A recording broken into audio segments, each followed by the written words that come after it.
Once upon a dream 65 years ago, Disney Animation Studios put out Sleeping Beauty. It can be argued that this is the most iconic Disney movie from their golden age, if you will. It houses a lot of Disney's best elements, and to be quite honest, a couple of their more questionable elements as well. This is of course based off of the 1697 fairy tale of the same name from Charles Perrault, and back in 1959, this was the most expensive Disney project ever produced. Took about a decade or so to put together, $6 million total to make, which today adjusted for inflation is roughly $63.6 million. So even then, this wouldn't even still be Disney's most ambitious and expensive project, what with all the Marvel projects they're putting out. And I gotta say, on a rewatch here, there's still a lot to adore about this. The movie follows Princess Aurora, who is cursed by the evil fairy Maleficent. Maleficent is one of the best Disney villains, at least top 5, maybe even top 3. She curses young Aurora on her 16th birthday to die after she pricks her finger on the spindle of a spinning wheel. And why does she put this curse on Aurora? Because Maleficent wasn't invited to a birthday party. Man, talk about ultimate revenge and pettiness. She is saved by 3 good fairies, Flora, Fauna, and Merryweather,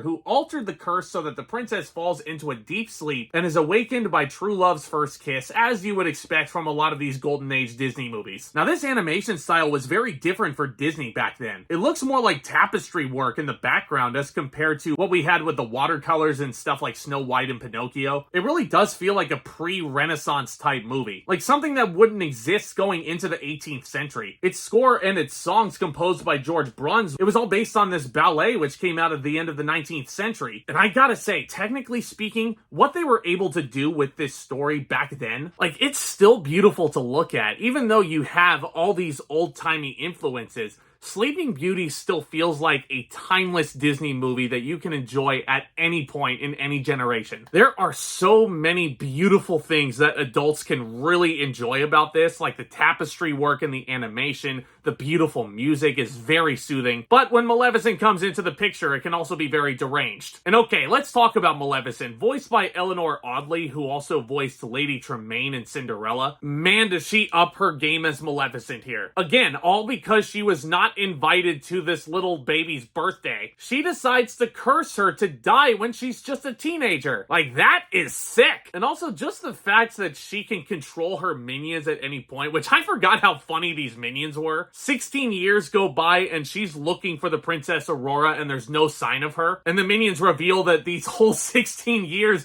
they were looking in baby cradles this whole time as if Aurora was not gonna grow up. That's really freaking funny. Maleficent's comedic timing is not only great, her intimidation factor is off the charts. She can just take the form of this evil sorceress, or then she can turn into a fire-breathing dragon, which is still one of the most iconic Disney villainous images you will ever see. You still see that dragon haunting the night during Disneyland's Fantasmic, you know, when it's not setting itself on fire. But yeah, in case you couldn't tell, I absolutely adore this original Maleficent. I adore these original fairies also. Like, it just makes me sad that the remakes that came out in the 20-teens did not get these fairies right, and instead they just made them look like freaking buffoons. These fairies are freaking smart, and they're constantly thinking one step ahead of the game. Okay, how can we get this princess out of the situation? And then you look at the 2014 movie, and these fairies are just beating each other up and just doing stupid slapstick. Like, why? Why does Maleficent need to have girl talks with Princess Aurora? Oh, okay, yeah, no need to rage right now. No need to rage. But yeah, these are very warm and welcoming characters, and they're very intelligent characters, and you're constantly rooting for them, and all of their motives and all of their moves to get Princess Aurora out of this situation, everything makes sense. The 2 kings are also lovable goofballs, and they have their own little drinking song, and it's so fun to listen to them. But let's go ahead and talk about the big thing that doesn't work about Sleeping Beauty. These 2 romantic leads. Holy mother of Christ, are these 2 boring as hell. When we meet Princess Aurora, pretty much her only arc in this movie is that she's the one that needs saving. And yeah, the fairies come up with a new name for her, Briar Rose. But other than that, she's just a quintessential Disney princess that people had probably seen millions of times by 1959. Yeah, not a very strong Disney lead whatsoever. Like, at least Cinderella has been put through the ringer and back again. Like, Aurora just has to hide, and it's like the fairies are coming up with the plans, the way I'm seeing it. And yeah, the romance with Prince Philip is pretty much what you would expect from a classic Disney movie. And yeah, cool, Prince Philip is wielding around a sword, and he's bestowed upon this magnificent shield to go and combat the fighting dragon. But despite all of that, he is even more boring than Aurora. Like, there is absolutely no excuse to give this guy zero dialogue for the second half of this movie. The last line of dialogue he says is "Goodbye, Father." That is halfway through. Absolutely no excuse for this guy to not have any lines. Like, I'm just sitting here rewatching it, and the fairies are planning stuff with him right in front of them. Like, why couldn't he just pitch in part of his own plan and actually collaborate with the fairies on a plan to take Maleficent down? That would make him so much more interesting, wouldn't it? For an expensive Disney project back then? Like, this is just a very mixed bag of a movie, as classic as it is. It has some of the best side characters in Disney's lore with the villain and the fairies. And again, like I said, the kings are very lovable goofballs that you love to laugh at. But it's almost like these animators got bored with these main characters and were just going through the motions and just satisfying the Disney quota. God, it's so annoying. Like, you couldn't give this prince one line of dialogue to plan with the fairies. Like, that's just constantly nagging at me every time I look back on this, man. But despite its flaws, Sleeping Beauty is still a very easy watch. It is one of the quintessential Disney Golden Age movies. It's got one of, if not the very best Disney villain, which hasn't been ruined by a reimagining for about 45 years or so. The fairies are freaking awesome. The ending fight scene, the climax, and the music, and the crescendo, and how everything is animated. It is one of the most fun Disney climaxes to look back and watch. And here's a good point that my girlfriend brought up, because she was watching this with me last night.